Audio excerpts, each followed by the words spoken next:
Всем привет! Сегодня мы обсудим вот такую вот не слишком благоприятную, не очень позитивную статистику, которая есть в Ирландии. Число бездомных достигло нового рекорда. И теперь это 14 760 человек. Для такой маленькой страны это не шутки. Понятно, что это люди, которые имеют гражданство, которые являются ирландцами. Мы не считаем тех, кто в серой зоне, тех, кому отказали там, в международной защите, кто попал сюда нелегально, кого хотят депортировать, они тоже здесь осели. То есть таких людей, я думаю, которые в серой зоне, их там очень-очень много и намного больше. Так что мы сегодня поговорим о вот этих вот да, цифрах. Кто-то скажет, так Ирландия такая богатая страна, столько денег и не может обеспечить 14 тысяч человек жильем. Нет, конечно, не может, потому что на все есть свои моменты, свои какие-либо программы, и человек должен быть на это претендовать, я так скажу. То есть у человека, мы живем, значит, по такому принципу белая и черная полоса. Вот у человека белая полоса, все хорошо, ипотека, кредит на машину, он живет, все прекрасно, кредитные карты, но потом что-то пошло не так.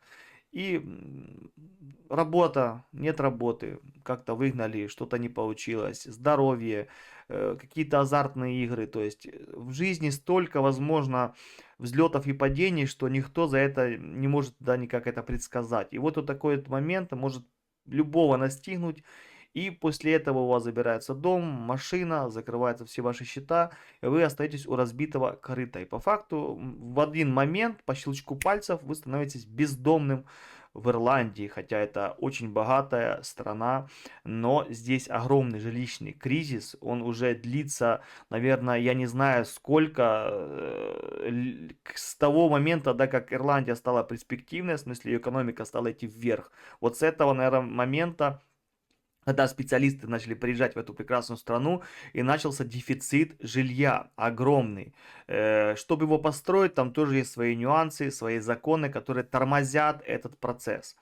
Даже в нашем маленьком городке есть бездомный, который живет на парковке. У нас есть парк, и в парке построили прекрасную библиотеку, и за библиотекой там он живет в машине.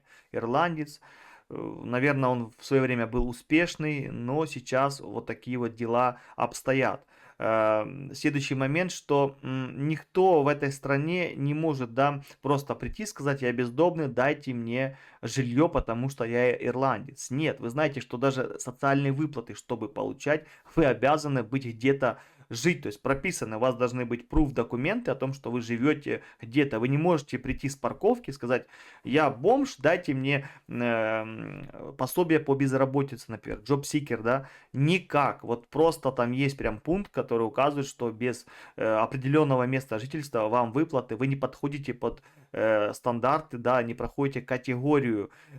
И вот так вот получается, что все бездомные, они не могут подаваться на какие-либо программы.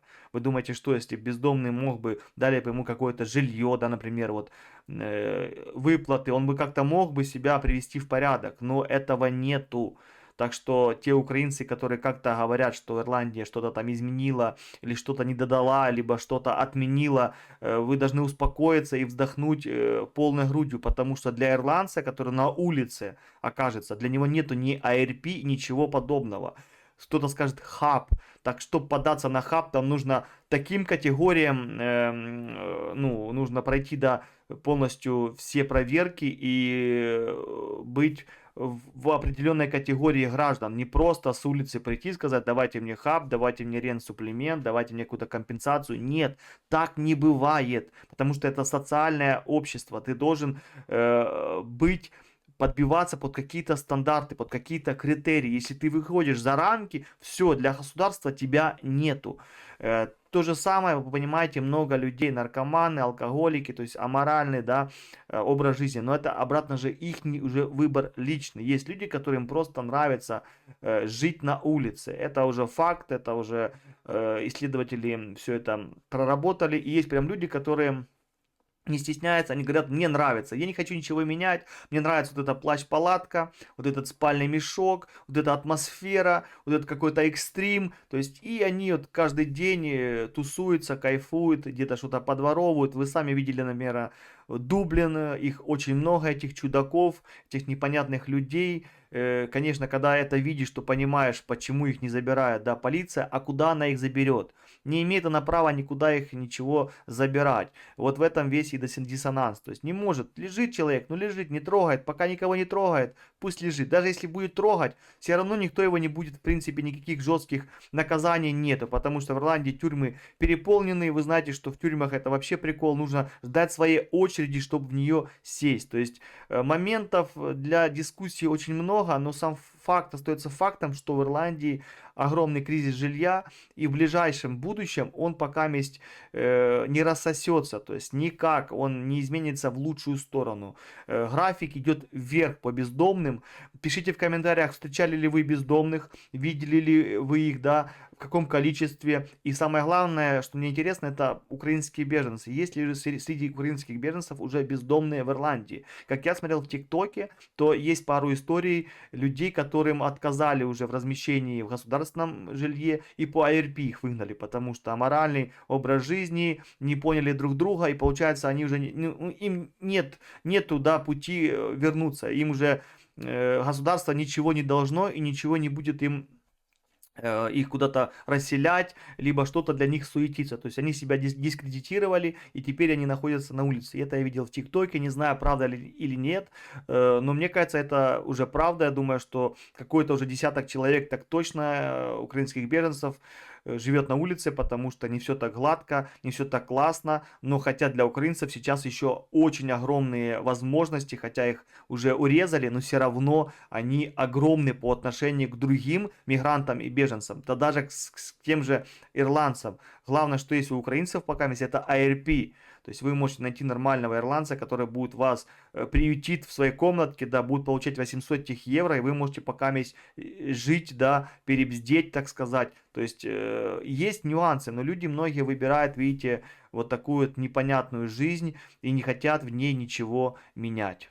Перед тем, как продолжить, не забывайте оформлять подписочку и ставить колокольчик. Огромное количество людей смотрит меня без подписки, а для развития канала и для меня в целом это очень важная вещь. Плюс активничайте, не стесняйтесь писать комментарии, ставить лайки, либо дизлайки, это уже на ваш выбор.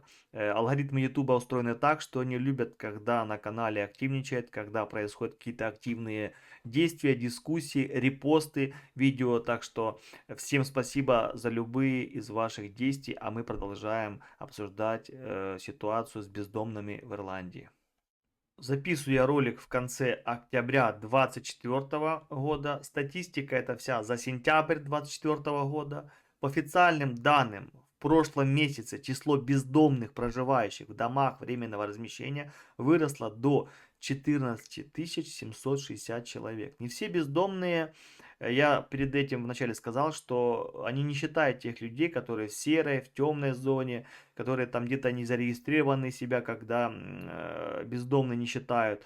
Это просто те, кто в правовом, да, в легальном открытом поле заявляют, что они бездомные. То есть они могут жить в ветхом жилье, в аварийном жилье, во временном размещении, да, в домах различных. И многим не нравится это размещение, там эти дома, понятно, старые, косые, кривые. И многие выбирают даже улицу, то есть им там более комфортнее, они как-то находят себя там. Вот эта вот статистика, она намного заниженная, чем по-настоящему то количество, которое находится на улице, либо оно живет на грани просто того, чтобы попасть на улицу. По данным Департамента жилищного строительства за сентябрь в это число входит 4561 ребенок и 2133 семьи. Понимаете, да, уровень для такой маленькой страны. Это просто вот это количество, это у нас вот городок, да, ну то есть каунти, у нас главный город каунти, у него население 10 или 11 тысяч. Вы понимаете, вот это количество человек, это просто неподъемное для Ирландии, вот такое количество. Так что не думайте, что все так тут гладко, что это какой-то рай на земле. Тут есть проблемы, и жилищный кризис, и проблемы с бездомными каждое правительство перелаживает на других. Никто не хочет заниматься этим вопросом, потому что это очень дорогое удовольствие строить кому-то дома, вот эти социальные даже дома. Это все очень огромные деньги, бабки, которые никто не хочет начинать этот процесс решения, ну, по-серьезному. Построить там каких-то 50-100 домиков, ну и хватит. И следующее также правительство, то есть не занимается этим в комплексе решения этой проблемы. Это на 1,9% больше, чем в предыдущем месяце, когда бездомных было 14 486 человек. И вот график, пожалуйста, ссылочку на сайт, да, ну, на новостную эту повестку я оставлю, конечно же, в описании. Переходите, смотрите сами, читайте, переводите, интересуйтесь, потому что кто владеет информацией, тот владеет миром. Все это знают. И просто вообще для себя, для общего понимания страны и общества нужно это знать, потому что многие живут с розовыми очками, думая, что вот Ирландия это манна небесная, тут вас будет просто на руках носить, работу потерял на выплаты, не можешь купить себе дом на социальный дом-то, ничего подобного. Есть ирландцы, которые по 10 лет стоят в очередях на эти социальные дома, есть люди, которым отказывают в социальных выплатах, всего здесь хватает. Просто общая такая, знаете, витрина, она хороша. И плюс много, я говорю про многих, это про кого? Про украинских беженцев, у которых еще до сих пор не открылись глаза, что здесь очень сложно подняться, это первое. И второе, стать своим. А своим ты никогда не станешь в глазах ирландцев. Ты всегда будешь, они всегда будут тебя спрашивать, откуда ты. Даже если у тебя не будет практически акцента, хотя бы мельчайшее какое-то изменение окончания, все, они сразу понимают, что ты не с ихней земли, ты приезжий. И неважно, кто ты, стал ты банкиром, стал ты каким-то успешным бизнесменом, все равно ты будешь приезжий, ты не станешь своим. Есть ли у тебя паспорт, нет у тебя паспорта, неважно. Здесь так устроена семья. Здесь важна семья, здесь важны связи, здесь важна вот эта вот, да, семейная идиллия и традиции. Если ты приезжий, ты уже выпадаешь за эти рамки, и это единицы. Есть, конечно, исключения из правил, я всегда говорю, но это единичные случаи. Мы видим график, и видите, как с 15 года, видите, с 15 года взрослых, взрослых 2970, да, детей 938. И как это все растет, гляньте, в геометрической просто вот так вот. И пошел график вверх, вверх, вверх, вверх, вверх, вверх. И график вниз и шел, вот, начиная, гляньте, в 20-м, кстати, видите, и в 21-м он пошел немножко вниз. Было 6, потом было 5 900, видите, немножко были какие-то старания. Это, получается, ковидные года, и, получается, бездомных в ковид стало меньше, и детей тем более, гляньте, какое было уменьшение, видите, то есть ковид, значит, как-то людей заставил, да, уйти с улиц, как-то немножко адаптироваться, потому что законы были жесткие, нельзя было выходить, нельзя было просто шляться, и это, видите, людей как-то мотивировало все-таки найти себе угол, как-то подсуетиться, плюс государство, наверное, помогало, и вот эти моменты я не знаю, но график говорит сам за себя, гляньте, здесь было это, и здесь такая ямка, эта ямка приятная в статистике, потому что, значит, было снижение количества людей, которые находились бездомными, либо были на грани того, чтобы стать бездомными, то есть их статус уже был зафиксирован, но они живут в каком-то ветком жилье. Вы понимаете, что видели, сколько домов полуразрушенных, которые сделаны, извините меня, из гамна и палок, но это для меня лично, потому что тут просто их делают, ну, новые образцы, так тем более вот эти вот таунхаусы, это просто сэндвичи, ничем не утепленные толком. Шумоизоляция просто на нуле. Вот вообще просто, если ты сильно, не знаю, там пукнешь, то сосед проснется и скажет тебе, почему ты меня разбудил. Это не шутка, это так и есть. Это не шутка. Так что да, и веткое жилье имеется в виду, что у семьи было жилье, вот они как-то не работают, ихнее жилье там завалилось, денег, чтобы ремонтировать нету. Вот это тоже же считается люди на грани того, чтобы стать бездомными, потому что ну, у них крыша течет, у них там набекрень крыша, все сыпется, все рушится, и таких примеров куча. Не заплатили за электричество, отключили электричество, таких примеров куча, потому что здесь в Ирландии, вообще в Европе максимально все сделано так. Ты должен работать, платить налоги, но если ты это не делаешь, ты должен максимально слушать государство. Ты должен подчиняться его правилам. А обычно люди, у которых там черная полоса в данный момент, они не слушают государство, они делают все, как у них получается, от той или иной ситуации, и от этого государство от них отворачивается. И получается, что потом они сами с усами, но сами они не могут решить своих проблем, и они остаются на улице, либо на грани того, чтобы остаться на улице, либо они живут в таких условиях, которые неприемлемы, и по факту их дом уже превратился в улицу, они его просто сделали аморальным, и состояние на нуле. И статистика, видите, идет вверх. Уже в графе появилось, видите, 16 тысяч, то есть ничего хорошего, значит, в прогнозах нету именно правительства, именно есть, понимаете, люди, которые вводят в графике те или иные ситуации. И не забывайте, что здесь не учтены мигранты, беженцы, все, кто в черной, серой зоне. И поверьте, вот эту статистику добавится, не хочу нагонять, не хочу клеветать, но когда отменят защиту, когда многие не смогут здесь реализоваться, зацепиться, когда отменят все эти программы, в том числе программу ARP, ее отменят это в любом случае, но когда неизвестно, и пока она есть, конечно, украинцы должны ней пользоваться, чтобы встать на ноги, но тех, кто не сможет, поверьте, то в статистику много сюда добавятся людей из Украины. Это будет печально, это будет досадно, но я говорю правду, как она будет. Это, обратно же, мои размышления. Может и не будет. Но мне, как по мне, 99%, что там эти люди будут. Потому что уже много людей, которые ведут себя аморально и не хотят ничего делать. И просто думают, что всю жизнь вот в таком вот ключе они будут здесь жить. То есть бесплатно, не работая, получая пособие. Ну нет. Рано или поздно это закончится. И людям придется вставать на ноги самим. Государство протягивает ручку, немножко поможет встать, да, на одно колено, но на второе колено нужно становиться самому. А чтобы выпрямиться и грудь, да, выставить вперед, это только все зависит от вас. Государство здесь уже не будет участвовать. Хочу вам просто продемонстрировать вот эти все, да, не очень лицеприятные картинки, фотографии. Я вел просто бездомные Дублина в гугле и нажал картинки, и просто вот показано, да, сколько, гляньте, народу, сколько различных локаций, где народ живет, в парках, в скверах, под мостами, на остановках, в каких-то закоулках, просто, видите, возле деревьев. Вот просто, гляньте, спальный мешок, дождь, у него картонка, спальный мешок, он лежит. То есть это проблема Ирландии. И никто ее пока решить не может. Это не прям большой минус, это небольшое количество людей по отношению, да, к населению, если так смотреть, что там у 14 тысяч людей что-то не получается. Это не так уж и много. Но картина даже в Дублине, когда ты приезжаешь и смотришь, ходишь, там очень много наркоманов. Вот мы когда приезжаем, да, с сыном, вот когда приезжали последний раз в дом Гиннеса, то есть в музей Гиннеса, то даже сын увидел, там ходил просто, видно, ну, человек обдолбался, и он уходил вот так вот, его просто шатало. Сын, ну давай отойдем. То есть он такого не видел, он немножко был растерян.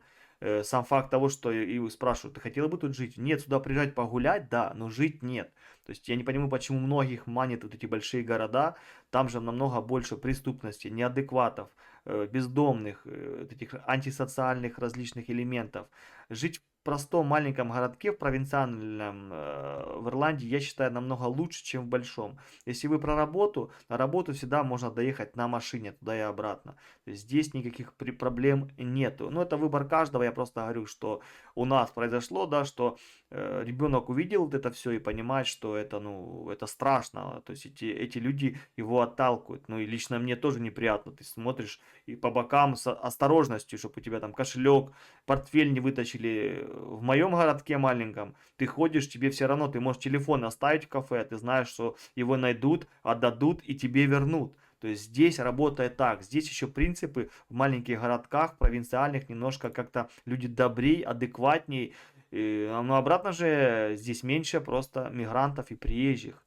Это факт, что больше правонарушений делают те люди, которые приехали в Ирландию, а не сами ирландцы. Они тоже нарушают, ну, всякую жесть творят больше, конечно, приезжие. Это не я выдумал, не я придумал, и большие города из-за этого превращаются в вот такие вот не слишком приятные, да, у них фон, особенно центральные улицы, там их очень много, тех людей, которые попрощайничают, которые как-то пытаются выпетлять, да, в своей жизни. Это мы посмотрели, и следующее, что заявляет Уэйн Стэнли, исполнительный директор, заявил, что это могут быть последние данные, опубликованные перед назначением всеобщих выборов. Еще в Ирландии выборы, и типа, вы понимаете, оппозиция будет давить на то, что никто не решает эти проблемы, как всегда, что делается? Оппозиция всегда хватает самую какую-то щепетильную, да, тему, которая нерешаема, которую трудно решить, и начинает давить, что это правительство, это, там, это коалиция, этот президент ничего не решает, ничего не сделал хорошего, вот мы такие хорошие сейчас придем к власти, и все просто одним махом решим. И потом начинается, там не получилось, то все, отмазки, это так работает, это политика, это, конечно, немножко популизм, все этим занимаются, все полностью, любой политик будет заниматься популизмом, чтобы прийти к власти, а там уже разберемся на месте. Так всегда было, есть и будет. Часто отмечают, не стоит повторить, что за этими цифрами стоят мужчины, женщины и дети, которые страдают от травмы бездомности. Причем многие из них слишком долго. Тут говорится о том, что это не просто цифры, это люди, живые люди, дети, женщины, мужчины. И многие уже годами живут в таком, да, статусе, в таком положении сложном. В Ирландии, да, где тут Apple выплатила государству 14 миллиардов, а есть люди, которые живут без жилья, на улице, в палатках, и государство не знает, как решить эту проблему. Это происходит из-за неспособности наших жилищных систем и сменяющих друг друга правительств эффективно решить эту проблему. Это правда, проблема главная, это в том, что не строятся муравейники, да, ну так называемые, их все называют, то есть многоэтажки. Я сам с такой многоэтажки, хрущевка, пятиэтажка, просто можно было строить там не пяти, не шестиэтажки, хотя бы 3 этажа, и хотя бы, чтобы в одном подъезде там было, да, по 2 квартиры, там, трехэтажный дом, например, 3 подъезда, и на каждом этаже, да, по две квартиры, апартментов. И можно было сделать же нормально. Это у нас там в Хрущевках была плохая планировка. Можно сделать хорошую планировку, просторные квартиры. Просто вы понимаете, когда ты строишь вверх, ты на малом квадратике земли делаешь больше жилой площади. А любой дом, чтобы построить, нужно куча разрешений и сколько нужно денег. Вот в чем факт. Ирландия не может пока признать то, что все-таки для людей можно строить квартиры, апартменты, и это нормально. Весь мир живет так. Да, конечно, у них так принято, что нужно, ну как принято, да, успех. Что такое успех? Это хорошая машина, это хороший дом двухэтажный, там за городом лучше, шикарный, все там выстроено, площадка, газончик, все четенько, да, но это, чтобы сделать это, нужны большие деньги, и я считаю, что если это нереализуемо, то нужно строить уже многоэтажки, нужно немножко вверх строиться, я понимаю, что здесь небезопасно строить вверх именно высоко, не слишком хорошая почва, и тектонические эти плиты, и вулканы бывшие. То есть ничего не понятно, лучше типа не строить вверх. Почва не слишком хорошая, но 3-4 этажа, я думаю, вполне эта застройка, ну, эта земля, да, выдержит. Я живу, например, сам в торговом центре, по факту это какой, 4-й этаж, наверное, да, или 3-й, и нормально, и здесь у нас 30 квартир.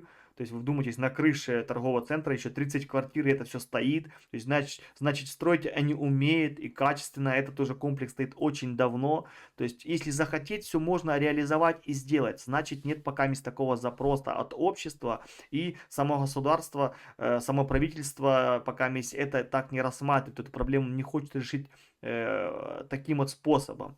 Вероятно, это будут последние цифры, опубликованы перед назначением всеобщих выборов. Если мы хотим переломить ситуацию с бездомностью, следующим правительством должно занять активную позицию. Оно должно быть амбициозным и искренне приверженным работать по искоренению бездомности к 2030 году.